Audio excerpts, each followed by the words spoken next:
Hi, my name is Chidi and today I'll teach you how to make a satin-lined bonnet. Let's get started. Here are the items you will need.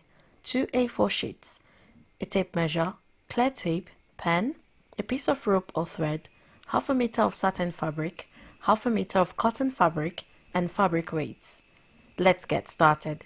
First, tape your 2 A4 sheets side by side using a clear tape to get a long length. You can also use wrapping paper or pattern paper if you want. Measure out 11.5 inches on the length and width sides. This is enough to cover an average sized head. Tie your rope or thread to the tip of your pen and place on the marked point of 11.5.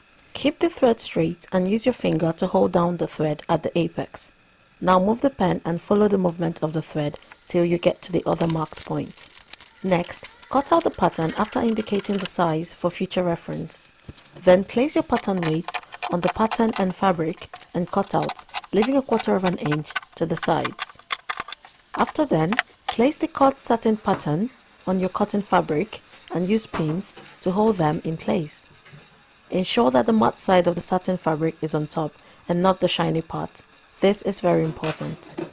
Now we are going to sew around, leaving 3 inches for turning out the fabric. It's alright if you have uneven sides as they can be trimmed off after sewing. We will now go over to our sewing machine and sew around till we get to the 3-inch mark left for turning over the fabric. You can also use a serger or overlocker for this part as it would make your work easier. Remove the pins as you sew along until you get to the end. Trim off excess threads.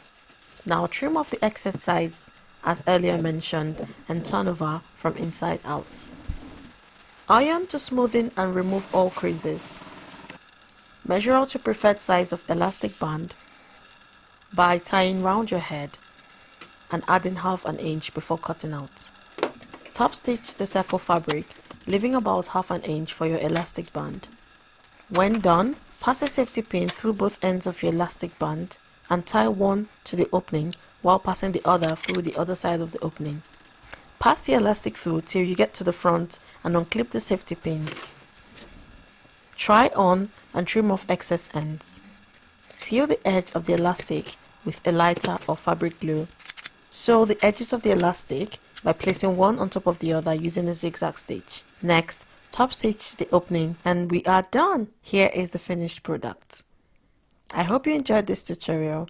Thank you for watching and I'll see you on the next video.